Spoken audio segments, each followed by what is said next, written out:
10 محرم کی صبح جب شم کا لشکر امام حسین کے خیام کی جانب بڑھا تو امام حسین علیہ السلام نے ایک ناقہ پہ سوار ہو کے لوگوں کی طرف مخاطب ہو کے کہا، اے لوگو، میری بات کو توجہ سے سنو۔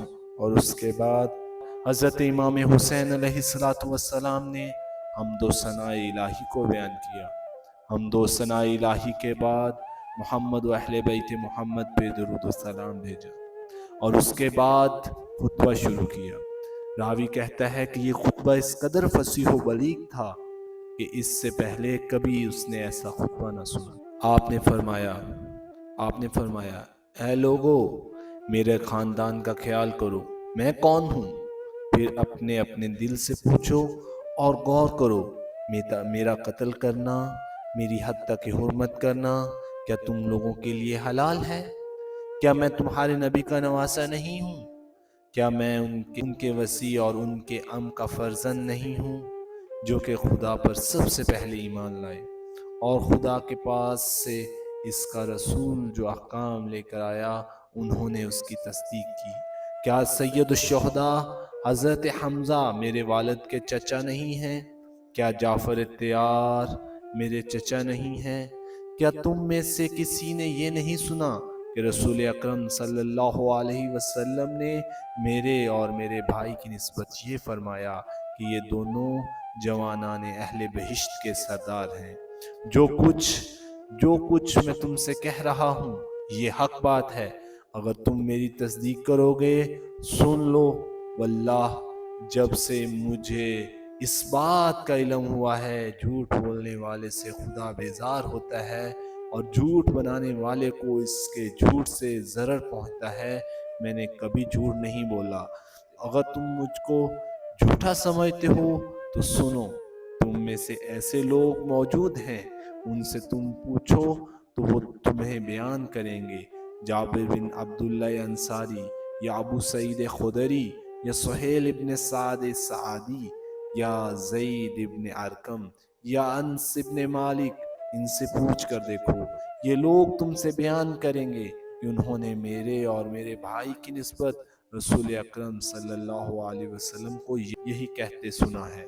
کیا یہ امر بھی میرا خون بہانے میں تم لوگوں کو مانے نہیں ہے؟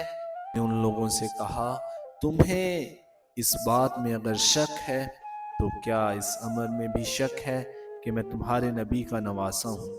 واللہ اس وقت مشرق سے مغرب تک میرے سوا کوئی شخص تم میں سے ہو یا تمہارے سوا ہو کسی نبی کا نواسا نہیں ہے، اور میں تو خاص کر تمہارے نبی کا نواسا ہوں۔ یہ تو بتاؤ، کیا تم اس لیے میرے در پہ ہو کہ میں نے تم میں سے کسی کو قتل کیا ہے یا تمہاری کسی مال کو ڈبویا ہے یا میں نے کسی کو زخمی کیا ہے کہ اس کا قصاص مجھ سے لینا چاہتے ہو؟ اب کوئی آپ کی بات کا جواب نہیں دیتا تھا۔ آپ نے پکار کر کہا، اے شبعث بن ربعی، اے حجار بن جبر، اے قیس بن اشعث، اے یزید بن حارث، تم لوگوں نے مجھے یہ نہیں لکھا تھا کہ میوے پک گئے ہیں، باغ سرسبز ہو رہے ہیں، تالاب جھلک رہے ہیں، آپ کی نصرت کے لیے لشکر آراستہ ہے؟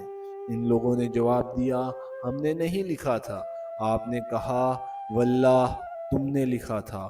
لوگوں، میرا آنا تمہیں ناگوار ہوا ہو تو دنیا میں کسی اور گوشہ امن کی طرف مجھے چلے جانے دو۔